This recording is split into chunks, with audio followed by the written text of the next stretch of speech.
What's up guys, welcome back to the channel. Today we're going to be having an awesome conversation with Brenton. He's the proud owner of Elation Group, and we're actually sitting in a house that they've just complete, which has just obliterated the suburb record. So Brenton, welcome to the channel. Thanks for talking to us today. Cheers, thanks for having me. Mate, how does it feel to now own the suburb record for Bentley East? Yeah, look, I mean, it's great. It was never our intention. We weren't chasing a suburb record. We just wanted to build a product that really showcased what we could do and highlight the capability of Elation Group. Yeah, well, it's like incredible because I'm actually connected with Brenton through Instagram. And I tell so many people who are watching, I'm like, Instagram is the place to find clients, to build relationships with people. And, you know, you see me creating professional content, you reach out, hey, I love what you're doing. And you're doing the same, like you're creating a huge amount of content, which is fantastic. And that's what really impressed me about you. But obviously before I knew you, I was watching the content that you're putting out and it was so informative and educational. Yep. And that's what I want to talk about today, because I think there's so many incredible insights you have of the building industry that I think people are like missing or looking for. And at a time the building industry is obviously struggling, there's builders going bankrupt every week. I think there's like 100 a month in Victoria. And, you know, supply chain issues. So talking about Bordeaux, the goal wasn't to break the suburb record. No. But you did break the suburb record. We did, yeah. We did. But this home is like, I couldn't believe, like when I first met you a year ago, you hadn't even started construction. Yeah, correct. So we were going over the plans together. You're like, this is what I'm going to build. Do you have any advice before we start construction? So we started in January and finished in August. So 7-month build. How are you able to build a 54 square home that, you know, a lot of people would hear that 7-month build time and think it's not built properly, the quality can't be there, but it's just set the suburb record. So obviously the quality is there. And I've watched it built from scratch and you walk around and feel it, it's solid, it's built well. How are you able to build a 54 square home in 7 months? There's a few things that come into it. Design is a big one right from the start. So we're designing our whole project around how we're going to build and efficiencies throughout the build. The second one would be working so closely with our suppliers and our trades. A lot of our trades have been with us for a long time, really want to work with us when we need them. Well, what I found was interesting about Elation Group is that you do all your own designs. Yep. So you don't use an architect, you design it yourself. Your wife, Jill, with you as well, do all the interiors. Yep. And then you work hand in hand with a draftsman and engineer to actually do the finer detail. Yeah, absolutely. So I think, you know, for those out there who are thinking about building, would your advice be to find an architect first or work with a builder first? Definitely find a builder first. And just on that, we haven't always worked the way we now work. You know, we've been doing this for over 6 years. We used to go and get plans done by a draftsman or an architect and then get the plans back and start working with them. But there's just no efficiency in it. So that's why we've started doing our own plans, because we can actually design. Because we're designing it, we're in it, we know exactly what's going on. It's designed around how we build and our processes and our trades. Whereas if you were to go and engage an architect or a draftsman, they will, and you brief them on what you want, they'll give you exactly what you want. But then you've got to take it to a builder who's then got to pull it apart and decipher exactly how they're going to put this thing together.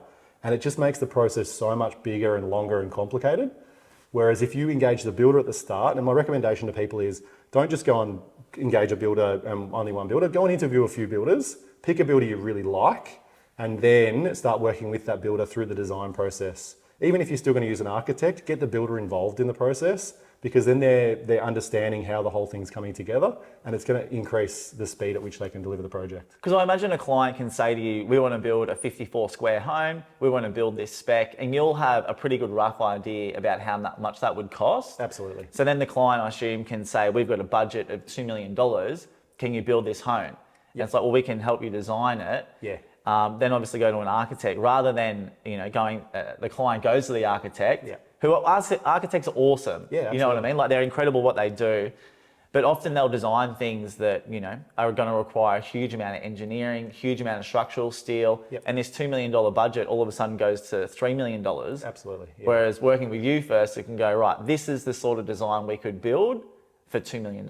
Yeah, absolutely. So when we've had clients come to us with plans, I always feel like I'm a heartbreaker because they'll come to us with a set of plans and they'll say, the draftsman said it's going to cost, or the architect said it's going to cost this much. And by the time I look at the complexity of the plans, you sort of go, oh, I'm sorry to be the bearer of bad news, but it's going to be a lot more than that. Whereas if we're involved in the process a lot earlier, we can help them, when the architect or draftsman says we want to do this cantilevered alfresco area, we go, okay, that's great and that's lovely to have, but it's going to cost you hundreds of thousands of dollars and it's going to blow you out of budget. And then they can make the decision of, okay, hey, no, we're not. Like, let's keep it within budget and roll it back a bit. Working with a builder from the start, probably the most important. Absolutely. Because they're the ones you're going to be working with for 12 months. Yep. You're going to be talking to them every single day. You need to have that good relationship with them. Absolutely. And you touched on something earlier, which was having good relationships with your trades. Yes. I think I have incredible relationships with my trades. Most of them are my friends. Yep. When I call them and I say, hey, can you come on site next week to do this task? They'll actually turn up and do it. Yep.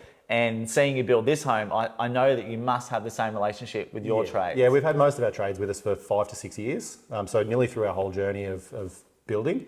There's a few that sort of come and go, but bulk of them, the core group, are with us and they have been for a long time. And we look after them, and they look after us.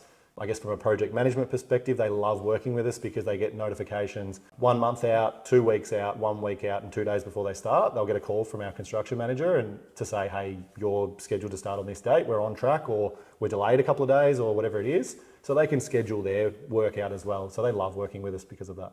Well, I know from experience, like if you call the tradesman and say, yeah, we're ready, or you've booked them in a month in advance, and then they turn up on site, and they're not ready for plaster, they're not ready to do templates for stone, the electrical cutout's not ready. There is nothing more frustrating than a tradesman than having that. And I think that's probably a main factor in why builds can be delayed. Absolutely. Because they're due to start on Monday, you're not ready for 2 weeks. Well, they're booked out for 2 weeks. They can't get back on site for a month's time. Exactly. And that just domino effect. Yeah, and then the follow up to all the other trades down the line, they all push out. And then they're booked out for another job, and then they delay 2 weeks, and it's just a snowball effect right the way through. One thing when I was like watching your stories and Instagram reels is that you were talking about why you only build now with true core frames. Yeah, so steel frame. Steel frame. Everything now is steel frame. We made the jump to steel frame during the timber shortage at the start of COVID. Best thing that ever happened to us, not to the industry, but to us. Obviously we couldn't get timber. So we reached out to the guys that we use now, Dynamic Steel Frame, and they talked us through the process. They coached us through the process. It's a big leap as a builder to go from timber that you can just, chop and change however you want on site to having to be so organised for steel frame because you have to get it all right in the software and design before it gets to site. You can change things a little bit, but it generally requires going back to the supplier and getting something remade, which is, when you work with a good supplier, they look after you and get it out to you straight away, which is not a major issue. Is there a big cost difference between going from timber frames and floors and trusses to steel frame? There's not. To be honest, steel frame probably works out a little bit cheaper at the start, but then some of the subsequent trades charge a little bit more because it's a little bit more complicated for them to work with. So from our experience, it comes out about even. What about from a structural point of view? Do you find that there are benefits to building with a steel frame? 100%. Once we learned, the first couple of jobs we had engineered for timber frame and converted to steel frame. So it's a direct replacement of the timber members with steel, light gauge steel framing. But then we learned that, hey, we could actually create a lot of efficiencies and effectiveness in our design process using light gauge steel and the benefits of it. It spans better, it's lighter, you can create bigger walls, etc. So that enables us to design smarter and eliminate a lot of our structural steel out of our builds, which in turn saves a lot of money. Well, that was one thing I think when I was talking to you 12 months ago and I was like, why are you using steel frame? And you said the cost saving on just structural steel. Yep. So a typical dual occupancy might have like $60,000 or $80,000 worth of structural steel. Yep. And now you've only got like $20,000 worth of structural steel. Not even a lot of the time. Not even, yeah. So that's just a great example of why working with a builder, I guess from the start in that design process. Yeah. Is it as simple as like, moving walls 100 mil this way, 100 mil that way to pick up load-bearing walls to remove structural steel that aren't necessarily going to change the overall feel of the home? Yeah, exactly. That, and then obviously working within the spans that light gauge steel will make.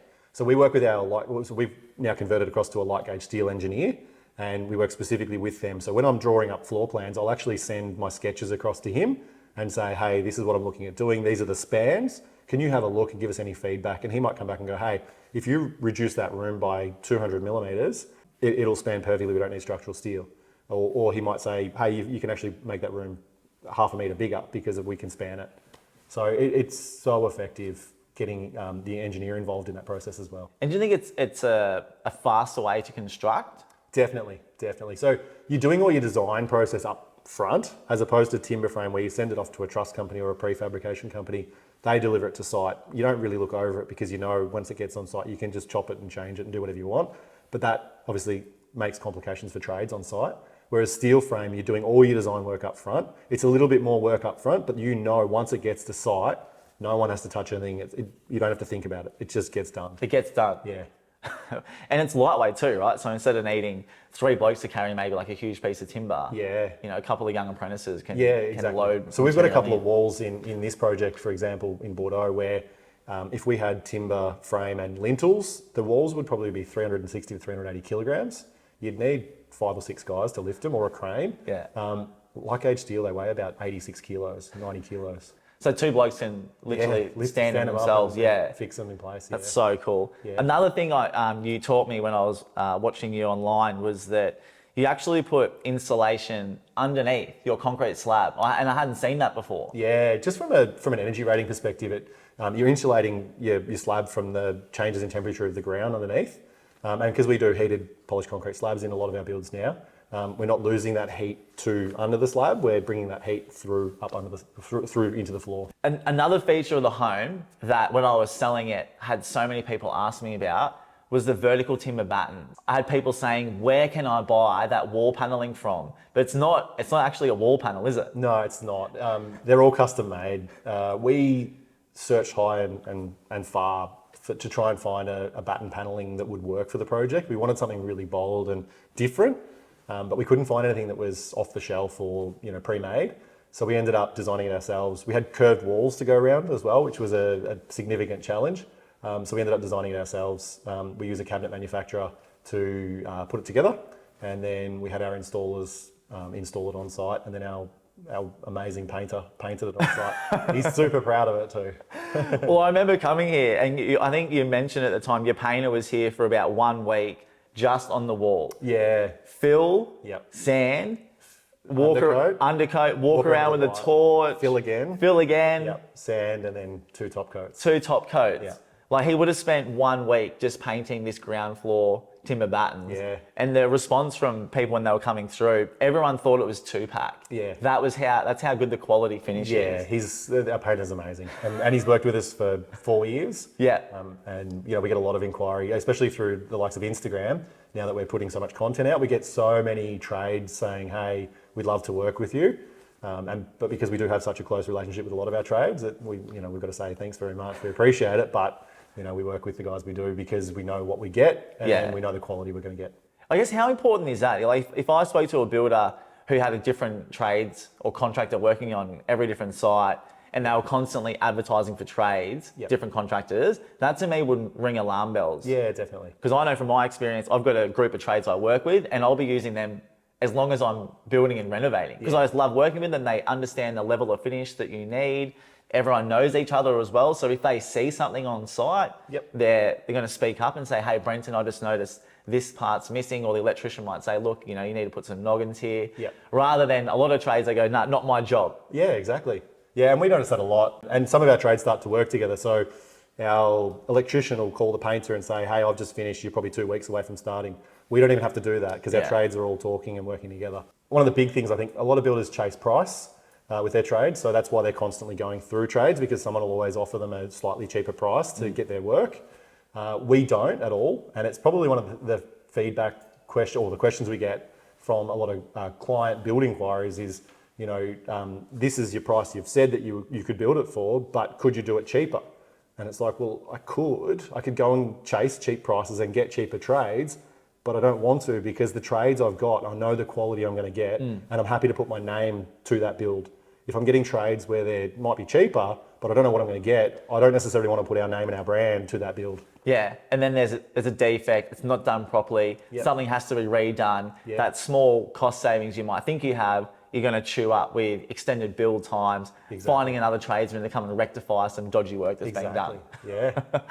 Now, your interiors for Bordeaux are very bold, beautiful, and black. Yes. Now, were you ever at a time when you were designing the home, in the back of your mind, were you a little bit concerned about how it was going to be received in the market? We made the call early on that we wanted to target a part of the market that we feel gets left out in terms of someone looking to buy a finished product.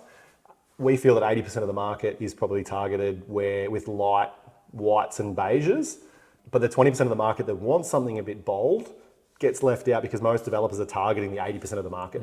So we thought, you know what, let's give it a go. Let's target the part of the market that we feel gets left out, because there are people in there that want what we've delivered at Bordeaux. Well, to give you some numbers, like we were only on the market with this home for 2 weeks. We had 4 inspections. We had over 100 groups inspect the home. We had over 10 offers when it came time to sell. We sold before auction. And so I think the strategy worked because just based on the sheer amount of people that inspected, the number of people that wanted to buy, all those people were not being thought of when people were designing, and you've obviously nailed that understanding and gone, this is what we're going to build, and it's paid off. Yeah, and we haven't always done that. In the past, we've done some projects where we thought we'll build for the mass market. We've started the last few projects really getting back to what we want to build and what we see as the market, and where we want our brand to fit.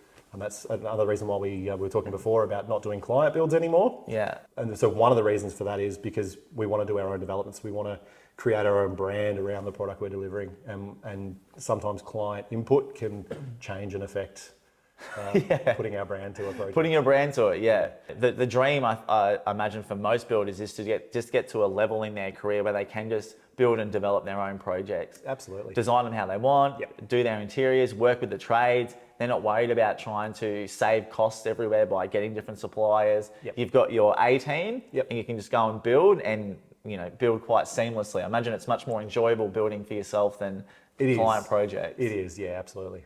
Less headaches on site. Yeah, definitely. You don't have all the changing of fittings, fixtures, materials. We sort of lock it all in right at the start, and we own it right through the process. So yeah, it makes it easy. Makes it easy. Well, I love Bordeaux because I'm a bit of a tech head, and everything's obviously now an app on your phone for ease of living. And you've got a very impressive smart home here. Yeah, definitely. The smart home system we've used My Place for.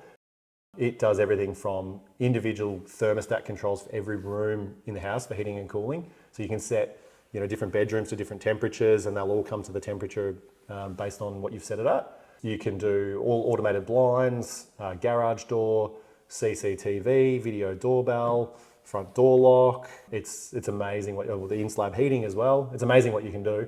And it's got a lot of smarts as well. So there's things like My Welcome, where you can be driving up the street, hit My Welcome. By the time you get to your driveway, your garage door's up, lights are on, music's turned on inside. Really cool stuff. And then things like you can integrate with Google. So you could be at work and it's the middle of summer, and you say, it integrates with Google to pick up the weather, the temperature outside. So you could set it to say, when it hits 25, close all the blinds and put the cooler on. So even from an energy efficiency perspective, you're catching the house and cooling it and keeping it cool all day, as opposed to getting home, turning the cooler on flat out, and it taking 2 hours and burning enormous amounts of energy to try and bring it back to temperature. I'd imagine we're north facing at the rear, but you've got a lot of windows to the west. You could probably program it so that in summer, at 4 o'clock in the afternoon, the block-out blinds will drop, and then you're going to also create that thermal barrier. Yeah, exactly. Heating and cooling. Yeah. Well, I mean, we've had so many windows to try and bring as much natural light. We've got a very dark colour scheme, so we needed to flood it with natural light. But obviously, as you've just mentioned, comes with that is all the thermal properties of big windows and letting a lot of heat in. Yeah. So yeah, that's one of the things you can do, set it so that the blinds will automatically close at different times. What really stood out as well when I was selling the home, the floor plan was so functional and practical. Yep. Like even with, having a ground floor guest bedroom, which is essentially a second master. Yep. So many times I go into homes and they'll have a ground floor guest room that's 3 by 3.3. It's got a built-in robe and a small ensuite. Yep. And it just completely misses the market. Yeah. Because a lot of people who are buying these homes, if they are older, they might want to stay here for 20 years. They don't want to be traveling up and down the stairs. Yep. Or if you're like me and I want my parents to come and stay, who are going to, like, our grandparents are getting older, you want them to be able to come and stay and actually have a comfort of a master bedroom, not this little shoebox. So, yeah. And then I guess the other thing we've done with that is we've created that its own private access. So from just outside the front door, there's a gate, and you can literally come into its own little private courtyard and front deck. So whether you've got, you know, older family that we want to come stay, whether you've got teenagers, they've got their own independent access in and out of the house. They don't have to disturb the whole household every time they want to come in and out. It just creates a bit of independence for them, even when they're staying. some of the tapware that you've used in this home, I've never seen before. Like the level of detail, I didn't know that tapware could come with a level of detail Yeah. where it's got like the crisscross pattern. What's that? What's it called? It's called knurling. Knurling. It's by Nero Tapware. They're amazing taps. We approached Nero early on in this project and said, we'd love to, you know, we've used Nero Tapware for the last 2.5, 3 years in all our projects. But we said, we really want to start working with you guys. We're trying to increase our brand awareness, and they're going through the same process at the moment, trying to increase their brand awareness. So we've worked together on this. They've come and shot some content here with their brand ambassador. Yeah, it's amazing. And the taps are absolutely stunning. They're literally like a piece of art. Yeah. Like when I first saw it, I'm putting my nose against it, like just looking at all the detail of the The knurling. knurling. Yeah. I'll get that right by the end of this video. I'll get that right. But they've all got the gooseneck. Everyone has a retractable So all spout. of the kitchen mixes also, we've got one in the laundry, one in the butlers, one in the kitchen, one in the bar, and one in the bar in the retreat. They're all pull-outs. So similar thing, we every build we look at improving and increasing and what we're doing. And it's probably the last few builds we've done. We made the call to put pull-out in all the rooms because we've got it in our place in the laundry. It's the best thing we've done. You can literally then wash out the sink and everything. It's just, it makes life so much easier. It does make it easier. Like I've got one in my laundry and in the kitchen, and I use it every day. Exactly. Like I want to wash it out. It's just so handy. Even for like washing cloths, because I'm wiping Chloe's face all the time. Just being able to clean cloths just makes it so much easier. Yeah. And you've got some breathtaking stone. Yeah. 3 different types of stone. 3 different types of marble in the house. On the vanities and everything, there's Tiffany, which has got a sparkle, almost like a glitter. It does look like a glitter, doesn't it? Yeah, there's some silver glitter. They really look amazing, especially with all the lighting when the lighting hits it. Then in the bar and the 2 powder rooms, we've got our showpiece, I guess you'd call it. $2,000 a square metre, sulfurino blue, 1 quarry in the world. And it's cut out of a riverbed. So as they do a pass over the quarry, this stone's come out. Only 10 slabs of it have come to Australia.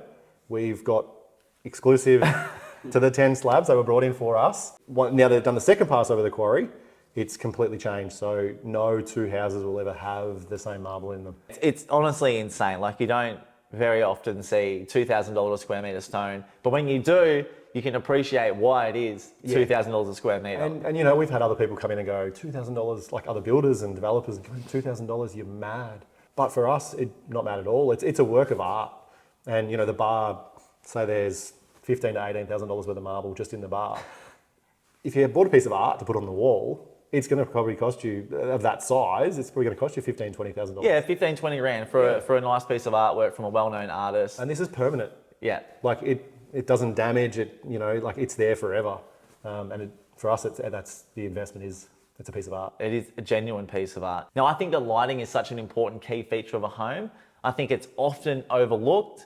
My pet hate is when I go into a home and I just see down lights just scattered to be center of the room. You go into a living room, there's 8 down lights and it's just on a grid. Yeah. There's no indirect lighting, and so it just feels like a hospital. Yep. But I can tell you've put a lot of thought into your lighting plan.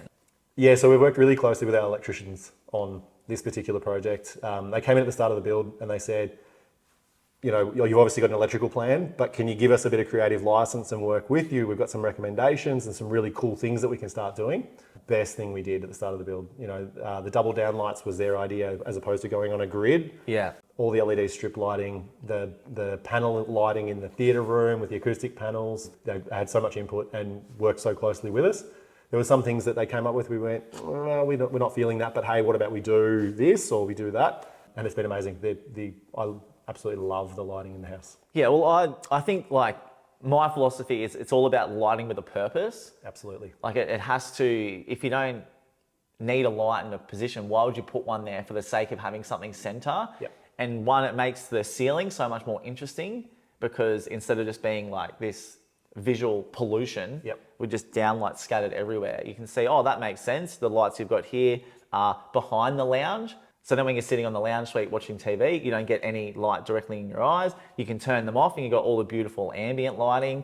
Even in the bathrooms as well with those beautiful circular mirrors. Yep. You've got the LED lighting all behind it. So, you know, if you are looking to set a mood, you don't have the down lights on. Absolutely. It's so important. And even the recessed strip lighting that you've done in the ceiling at the entrance is just incredible. It took us a bit to find. We had to get them out of Sydney. So they're actually trowed into the plaster. But yeah, I'd seen an inspiration pic and we went searching for it and thankfully found them because they look amazing. Well, even the garage that you've done here, it's all blacked out and you've got the same feature strip lighting in the ceiling. Yep. Like such an important space because whoever owns this home is going to have a very nice car. Yep. They're going to want to, you know, it's often overlooked, I think, but you haven't overlooked it here. You've made it a feature. You've invested the same time and energy into designing your garage as you have in the rest of the home. Yeah, we do that with all our builds. We think it's important. It's still part of the house and it so often gets overlooked. It gets left with a raw concrete floor and, you know, slap of paint on the walls, but that's about it. But for us, it's still part of the house. So we want to tie it in with the rest of the house. That's why we always do epoxy flaked floors. This particular one, we wanted to tie the color scheme in. We said to the painter at the time we wanted to do it black. And he sort of went, are you sure you want to do your garage black? Because black's such a hard color. You know, your plaster has to be perfect. You can't touch it up. Like, well, you can touch it up, but like you can't touch it up when you're going through the build process. You've got to kind of wait until later. It hides no imperfections, Correct. does it? Black just shows every imperfection on the wall. It does, yeah. But we committed to it because we had to tie the garage into the rest of the house. But then obviously lighting became so important. If you've got a full blacked out garage, we had to come up with something funky with the lighting. And it was actually our electrician's recommendation. We originally wanted to do something different, but the electricians weren't keen because they'd done this system before and it was a nightmare to, like, post installation, they had an issue and it was a nightmare to try and work with. Yeah, I know what you're talking about. I think there's a lot of really cool different patterns you can put on ceilings now, like squares, the honeycomb, triangles. And the hexagon was what we were looking at. The hexagon, yeah.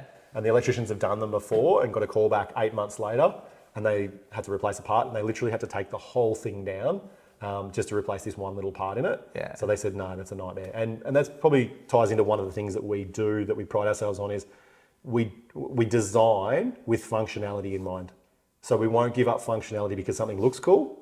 We'll always design it so that it looks good, but it also forms a function. Has a function, yeah. Mate, lighting with a purpose. Everything that you put into a home should be thoughtful and designed with a purpose. Yep. As well, you got the beautiful heated swimming pool. Yes. That was one of the conditions when I was trying to get this listing. I was like so close to getting it. I think I was up against 6 different agents. And one of the comments you made to me, well, look, you know, I'm pretty sure I'm going to go with you, but you need to promise me one thing. And I said, what was that? And you're like, you have to jump in the pool. Yes. I thought, well, of all the things I have to do to get a listing, that's probably not the worst thing I have to do. So I'm all in. But yeah, like you've got the heated swimming pool. I think you told me you had a dip the other day. How nice is it having that heated swimming pool? Yeah, it's amazing. So it's got a heat pump heater on it. And yeah, we jumped in it on the weekend with the kids and it was 32 degrees. Just so beautiful. That's wild, isn't it? Because I would have thought if you want to get something to 32 degrees, you would need like a spa. You wouldn't be able to have a swimming pool with that volume of water. Yeah. But I guess technology has changed now and the heat pumps have improved. And yeah. One of the things we did when we started the build was we wanted to not have gas. And typically to get a pool to 32 degrees, you'd have gas heating, which costs a fortune. You know, there's a lot of maintenance to run it. We made the call to go all electric. So we've got induction, cooking, and then we've provisioned on the rooftop for 15 kilowatts of solar panels and battery storage and everything. So to go to heat pump for the pool was a no-brainer.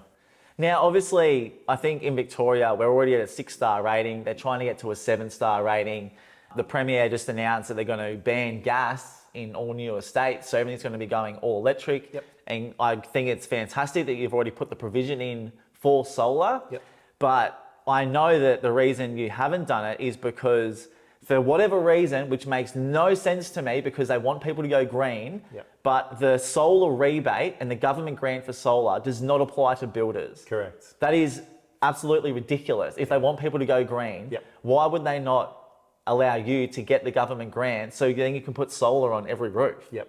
So I've even called the Clean Energy Council of Australia, who's the governing body of that, with all the rebates and everything, and just said to them, it's madness. Why? Like, we're building and developing, so we're creating new homes, Yeah. and we get no incentive to do anything with solar or batteries or anything like that. Yet the homeowner, when we hand over, and it's too late to put the cabling in, or you can, but then it ends up ugly on the outside of walls and in conduits and things. Yeah. They get the benefit, but you're a step late. So we made the call, hey, we're not getting anything for it, but we still want people to be able to do it. So let's give them the provision to be able to do it later without getting all the ugly conduits and cables and that sort of thing. So we put it all inside the walls, as if we were going to do it. So we run all the cables right up to the rooftop. They're ready to go. And it generally saves people about $1,000 on their install because everything's already pre-run. Even the cables are out of the wall for the inverter. There's 2 cables coming out of the wall in the garage for battery storage. There's an electrical vehicle provision. So we provision for everything inside the walls, and then someone can just come, get their installer to put the panels on, put the inverter on, put batteries in if they want, put the socket on for the electric vehicle, and away they go. And then they get all the benefit of the rebate. They get all the benefit. Yeah. Yeah. Well, if anyone's watching, you do work for the government, like give them a slap on the wrist because that needs to change. It does. It makes no sense at all. It makes no sense at all. And I imagine that if they do want to get building to a 7-star, they're probably going to have to change it because you're not going to be able to get there as a builder without putting solar on. Yeah, it would be challenging. It's challenging. For sure. And it adds significant costs on to build. And I think that's the challenge the government are having at the moment and why they've kept delaying the release of the new codes to get 7-star, is because it's going to add significant cost onto builds. Driving up to the home, now it's finished, I stand out the front, I'm looking at it going, gee, this is such an impressive street presence. Like, it looks incredible. And I'm trying to work out, why don't other homes have that same street presence? And then I think one of the things I noticed and clicked is that you haven't actually got a front fence. Yeah. So you see the entire facade from the street. Was that done deliberately? It was. We wanted to create a really bold facade and show off the landscaping. You know, we've got 3 beautiful Japanese maples in the front yard with crimson bark up against the polished concrete and the black curved fence for the front courtyard. So we really wanted to show off the landscaping and let people see that. There's no point putting it behind a fence. And to be honest, I don't think a lot of people are using front yards, especially when you want to landscape it and make it look beautiful. It's not like the kids are going to go out and play in the front yard. So the front fence kind of serves no purpose. We've got a beautiful backyard you can play in. There's a park literally 60 metres away that you can go and, you know, if you want to kick a ball or play cricket or something, yeah, you've got all that nearby. And I noticed, like, on the ground floor, it's all concrete render finish. Are you using foam? Are you using blue board? Is it Hebel? What's the substrate underneath that? Because everyone does it different. We use Hebel on most of our builds. It's a great product. It's super quick and easy to work with. Just from experience, my understanding is Hebel also has a lot better thermal properties than, say, traditional brick veneer, which everyone thinks brick is best, but I think Hebel's actually better for thermal. Yeah, and we've lived in brick houses, and we made the call a few years ago in the last brick house we were living in that we would never build with brick again. Brick's great. It's strong, it's hardy, but it captures so much heat, especially during summer. All the cooling effort to cool the house down at night is taken away because the brick just keeps radiating heat all night. And we made the call that, hey, that's not great. And then in winter you get the opposite, right? So the brick's it gets freezing cold, and then you're heating your house, but the bricks keep leaching the cold into the house all night long. Thermal properties of Hebel are totally different to that. They don't do the same kind of thing. So that's why we made the call that we would go with Hebel. And now, my understanding is you're not doing any more client builds. You're only going to be building and developing your own projects. Correct. But I think it's fantastic, and I think that it's going to benefit the market because you're going to just be continuing to build the best properties without worrying about saving costs here and there. Yep. But how many inquiries have you had since Bordeaux has gone live? We've had a lot. Our email has gone crazy. We've had a lot of inquiry from people with plans or wanting us to do plans with them. And, you know, as a builder, it's kind of hard for me to turn around and say, well, I'm really sorry, but we're not doing it anymore. But at the same time, we made the call. We want to preserve our brand. We want to bring things to market.